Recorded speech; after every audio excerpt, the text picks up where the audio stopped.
Hello everyone, I'm Shannon Slatton in downtown Osseo. Every day our news team is out in the northwest suburbs bringing you stories and information from your community. Here's a look at a few of those stories. And remember, you can always find more on our website, ccxmedia.org. A local healthcare provider is now offering a COVID-19 test that will let people know whether they've been exposed to the virus or whether they have an antibody response to it.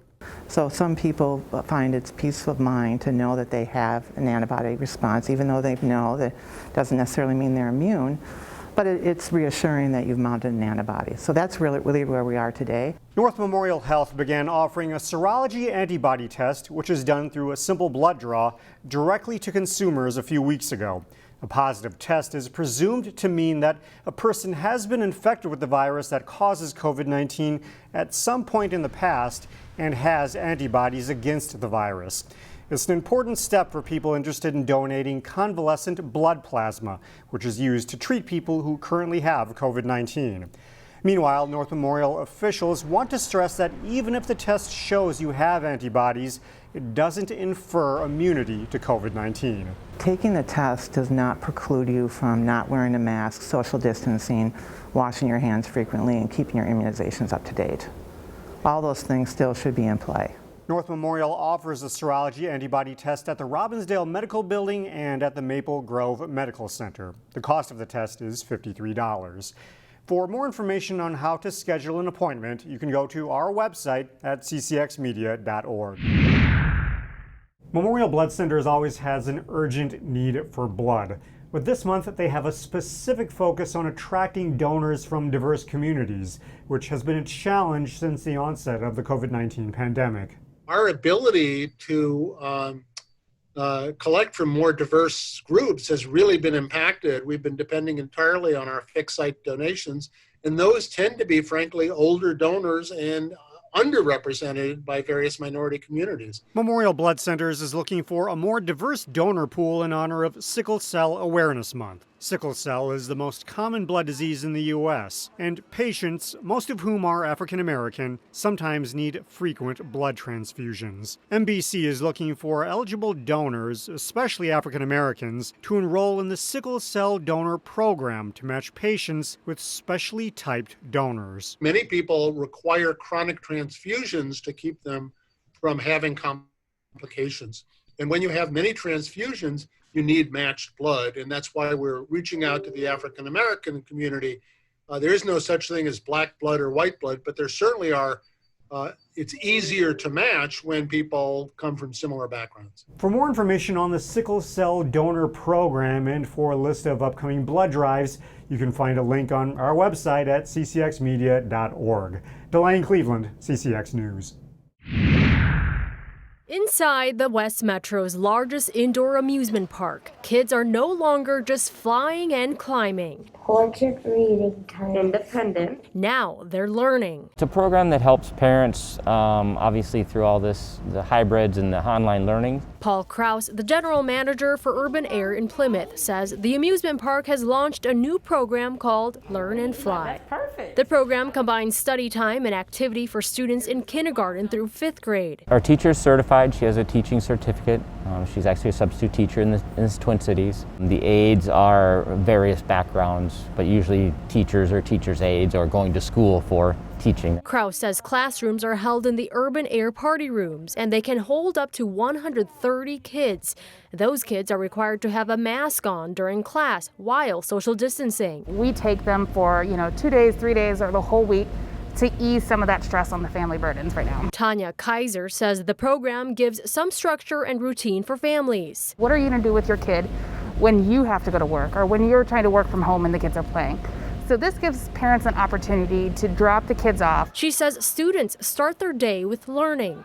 Afterwards, they get an adventurous recess in the amusement park. Kids are social beings. They need to be interactive, and having them sit in front of a screen for 8 hours is difficult enough. In the afternoon, students take part in on-hands activities to get away from the screens. Before we finish the day with a little bit more schoolwork, make sure all the homework is done, and get them a little bit more recess time before they get picked up. And by the end of the day, staff hope the safe and thrilling program will allow parents to have an endless peace of mind. In Plymouth, Pafua Yang, CCX News.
Find more local news stories at ccxmedia.org and follow us on social media.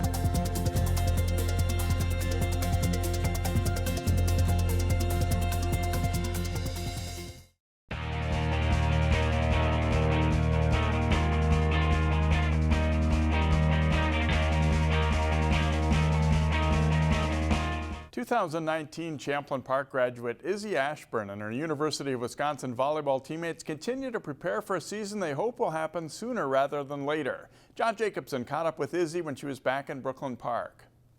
Last month's decision by the Big Ten to postpone fall sports affected thousands of student athletes, including University of Wisconsin volleyball player and 2019 Champlin Park High School graduate Izzy Ashburn.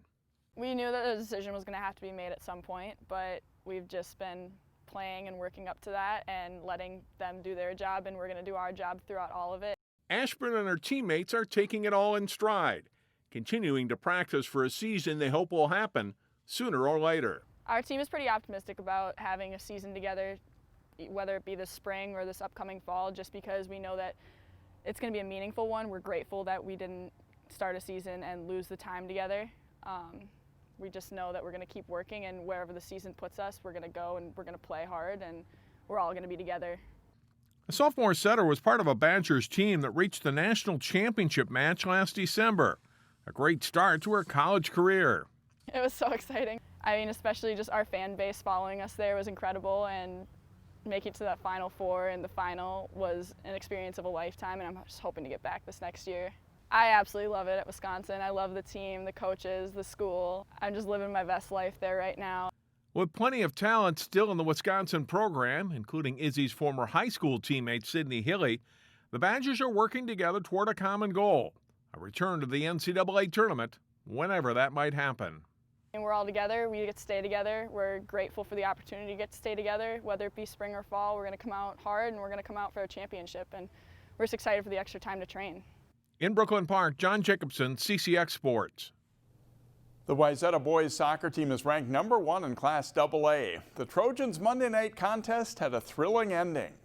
Wayzata looking to build on a 3-0 start as they host Eden Prairie in boys soccer. Wayzata gets some high-quality chances in the first half, but Eagles goalkeeper Carson Bell makes some big saves.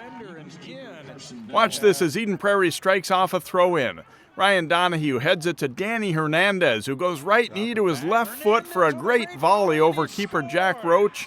A spectacular goal makes it 1-0 Eagles at the half. And it looks like they'll win it until this fantastic finish.